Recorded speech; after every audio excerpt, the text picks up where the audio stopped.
It's just incredible to think about how far we've come in such a short time.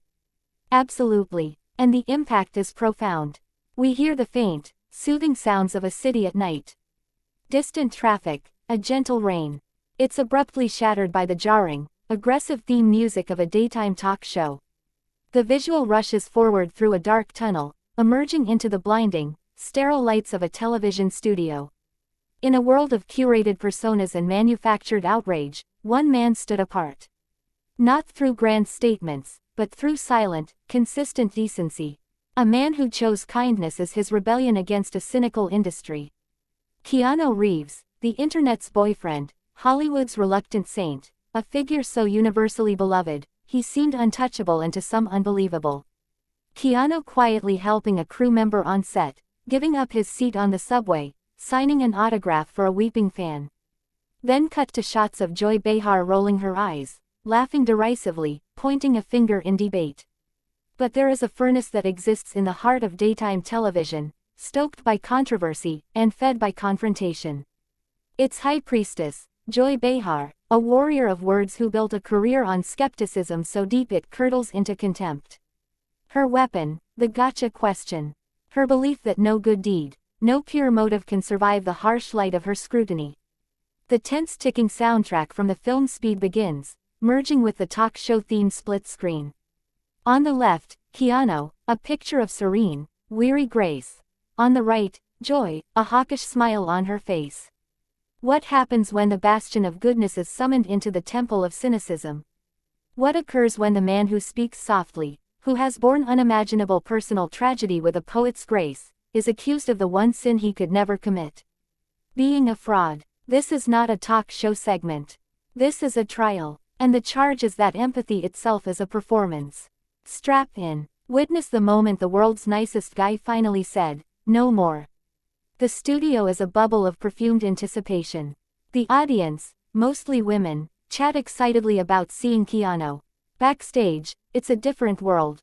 Keanu stands alone by a monitor, watching the pre-segment banter. He doesn't fidget, he simply observes. His dark eyes taking in the rhythm of the show, the laughter, the interruptions, the subtle jockeying for airtime. He is a samurai entering a noisy marketplace. For Keanu, this was a professional obligation, a stop on the press tour for a film about hope. He entered not with arrogance, but with the gentle weariness of a man who has long understood that his very nature is a puzzle to the entertainment machine.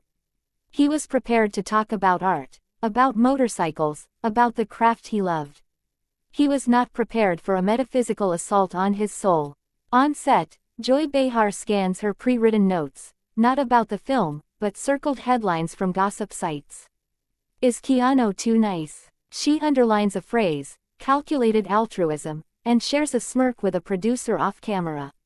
This isn't an interview, it's a trap being set. Joy Behar saw not a guest, but a thesis to be disproven.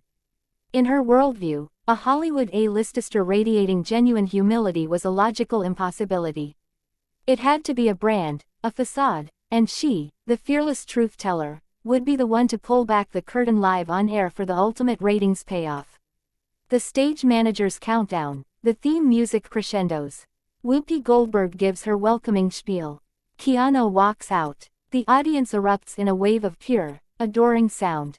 He offers a small humble wave, his smile genuine, but touched with a familiar profound sadness. He sits, folding his hands in his lap, a portrait of patience. Keanu, welcome. It's truly an honor. Let's talk about this new film.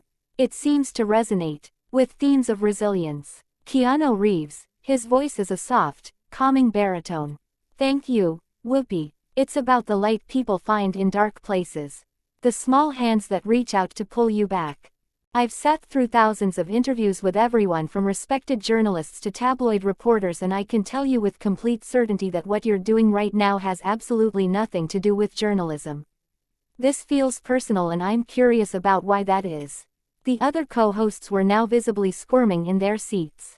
One of them attempted to interject with a comment about Depp's upcoming film, but Behar cut her off with a wave of her hand, clearly determined to continue her line of questioning. Personal. Behar laughed, but it came out forced and unnatural. Johnny, Everything about your life has been personal and public for years. You can't have it both ways. You can't court the media when it benefits you and then act like a victim when people ask tough questions. Depp's smile widened and for a moment he looked almost impressed by Behar's persistence. You know what, Joy? You're absolutely right about one thing. I have been in the public eye for a very long time, and I've learned a few things about people along the way. For instance, I've learned that when someone is this determined to make another person look bad, it usually says more about them than it does about their target. The studio audience was now completely silent, hanging on every word of this unexpected verbal sparring match.